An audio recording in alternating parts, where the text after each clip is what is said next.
Hello beautiful people, LosingDrea here, and today I want to discuss with you guys a little something as a viewer of mine, a subscriber, new subscriber, had a question basically. Her question to me was just how often should she weigh herself. So how often should I weigh myself? Or I have a set weigh-in date which for me ends up being on Sundays because that was the day when I happened to have the date, when I started on my journey. It was October 2nd, 2011, and it was on a Sunday. Therefore, I use Sundays as my weigh-in day, and I have not yet decided to change it to a Wednesday or a Friday or any other day for any challenges or any other reasons. So that's what I do. I told her that I have a scale.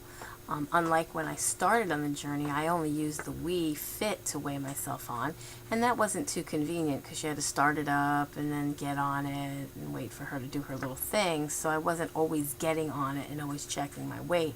I only weighed myself every single week. Now that I have the scale in my bathroom, because I have the digital scale, I find myself weighing myself like after I go to the bathroom 20 times a day, however many times I go to the bathroom. I'm not going by those numbers because I know how much and how easily, how quickly they can fluctuate and change for many different reasons. It could be water weight, it could be I went to the bathroom, I didn't go to the bathroom, I needed to go to the bathroom, I just ate something, maybe I didn't eat enough and my metabolism is holding on to some of the food that I ate before. Whatever the case may be, I do realize how these things can make that scale not move. Therefore, it doesn't, it won't, what have you, or it does, and I'm like really excited. But then the next morning when I wake up and I really, let's say it's Sunday, some of the numbers maybe are a little higher than what I had seen before, and I'm like, damn, why did that happen? So it's very easy to get discouraged by living on the scale. And they say, basically, like I told her, you don't want to weigh yourself daily because your weight can fluctuate and it can make you upset, and you don't always want that scale to determine your achievements in weight loss. There are many non-scale victories that you'll see in many other ways, and how you feel, how you look, how those clothes are fitting looser, how much energy that you may have when you began, how much more energy that you may have since before when you began. And maybe there were things that you had problems doing before you started on your journey, and now you find it easier for you to do them. You also want to measure your neck, your arms, your waist, your thighs, your hips, etc. Measure all these things and do that at least once a month. At least that's what I'm doing. I'm doing it once a month, and you'll be shocked when you see those numbers going down, even if the scale does not. And if you're working out and you're doing weight training of any kind, you see those numbers go up, well, muscle weighs more than fat anyway. So you shouldn't count on the scale or the numbers that the scale shows you. So basically, these are the things that I do. Anyways, once a week weigh-in. Pick a day if you don't already have one you're going to go by for whatever reason. Some people like to name their days like weigh-in Wednesdays or figure it Fridays or whatever the case may be. I'm sure you've probably heard some out there. I have not. Figure it Fridays I kind of made up as I was writing my reply to this girl.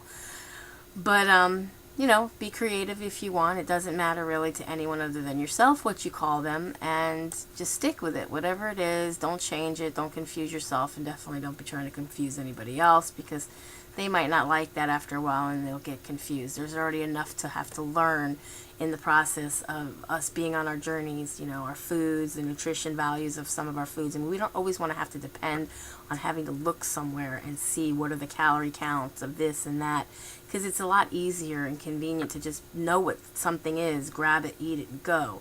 Some people, believe it or not, as boring as it may seem, eat the same exact thing for every meal every single day, and they'll do that for months at a time, if not throughout their whole entire weight loss journey.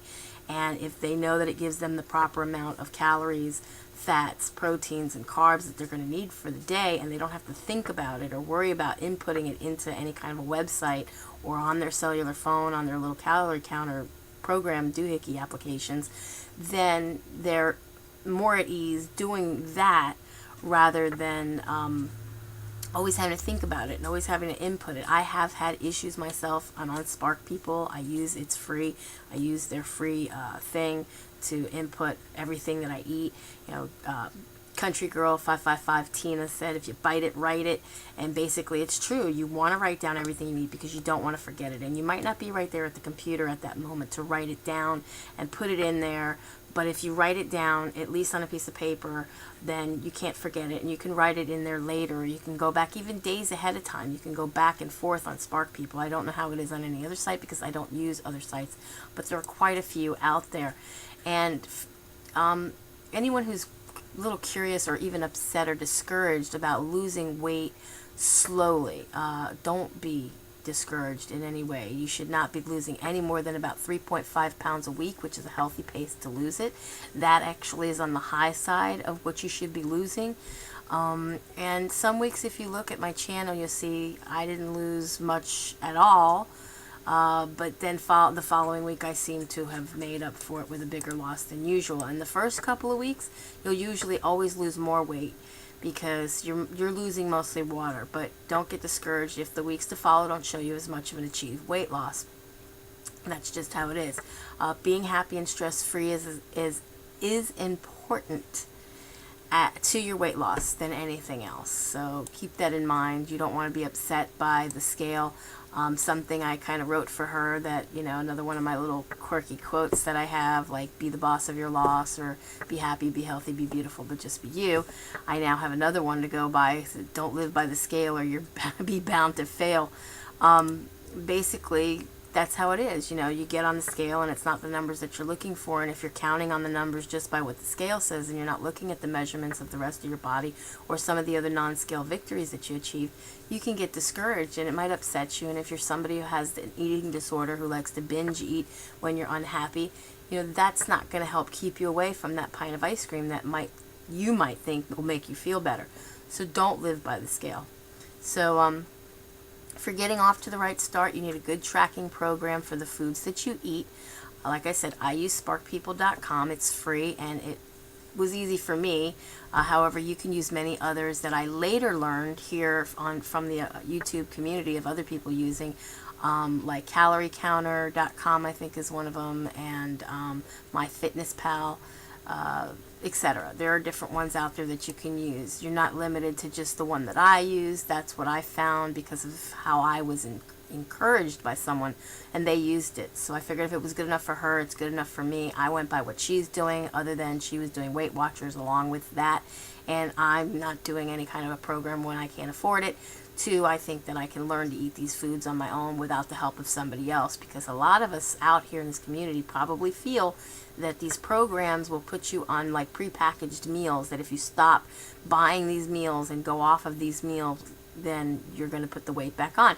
And in many cases that's probably so, because if you don't learn how to cook these meals on your own and make these foods that are lower in calorie and lower in fats and more figure friendly, that you can eat them all the time, anytime, whenever you want, day, night, whatever, then you have the basic concoction to fail. Because if, God forbid, you can't afford that Weight Watchers anymore, or you can't afford that Nutrisystem or Jenny Craig or whatever the case may be, you're bound to maybe go off of your journey because you can't afford those foods anymore. But what these companies should be geared towards, which of course they're not because they wouldn't be making the money that they are, is teaching you how to cook these foods. And I don't know that they are or they aren't. My idea is that they don't, because they wouldn't be in business. But cook these foods. And I do have some recipes that I've been putting out there for everybody to use on their own. It's some of the stuff that I've been eating. A couple times I've made some things and I've had to remove the videos because the things I ended up finding out after I input them into my sparkpeople.com recipe calculator were not really that good for me. But they weren't really that bad. I mean, none of my meals go over 400 calories per serving. Some of them might have a lot of sodium, so if you're on a low sodium diet, I might say so. And if you're on a low carb diet, I would also say it's not carb friendly. For those who are not carb friendly, might not want them because they have excess of so many carbs or so many sugars. I do have a few smoothies, I have to admit, are like that, but I've been drinking them and doing that, and I have not had a problem. Basically, with all of these counter programs that you have online that'll help you track your foods, you want to make sure you, well, not that you want to make sure, but because I don't really use them on my phone because I don't have that kind of phone, but a lot of these will have a way to use them on your mobile phone, so you get an even more convenient way of doing this while you're on the go.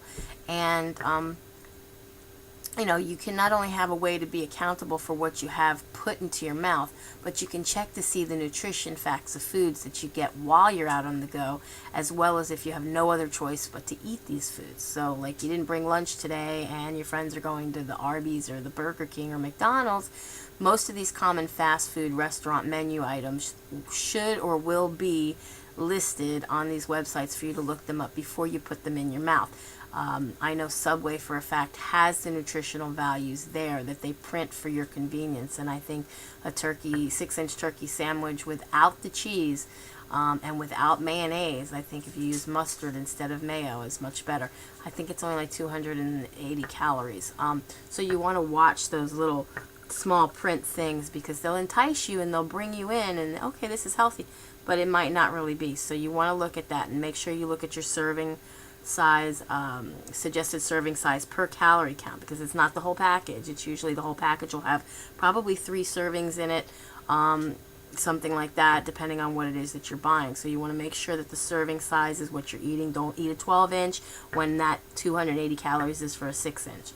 And if you have a mobile phone with Android applications, you may find an app for doing just the same as far as counting your calories and having a way to record what you bite, because like I said, bite it, write it. You want to have accountability for what you're putting into your mouth, and make sure you don't forget what you ate. Don't allow yourself to go over your allowed calories, carbs, fats for the day. Try to get your daily recommended proteins for the day, at least the lowest recommended amount. You can feel a loss of energy or even worse if you don't. So I hope any of this helps any of you out there, as well as the person who asked me the question. I'll be submitting this to her right now. I'm going to hit send because I've already read it to you guys here on the video. I thank everybody for watching me today. Please comment, rate, and subscribe if you like my videos and want to see more from me. I've currently lost 40 pounds to date. I'm in my 13th week of my journey. And I'm happy to say that I did meet my first and only goal that I made for the new year, to be 259 pounds, or at least out of the 260s. And I did weigh in at 259 on New Year's Day, which was my last weigh-in day, Sunday. And yeah, I hope to have more good news to report to you guys in some other videos that I'm going to be doing. Please look for those when you can. And be happy, be healthy, be beautiful, but just be you. Be the boss of your loss, and don't live by the scale or you're bound to fail. New one that I added. So, thanks guys. I love you.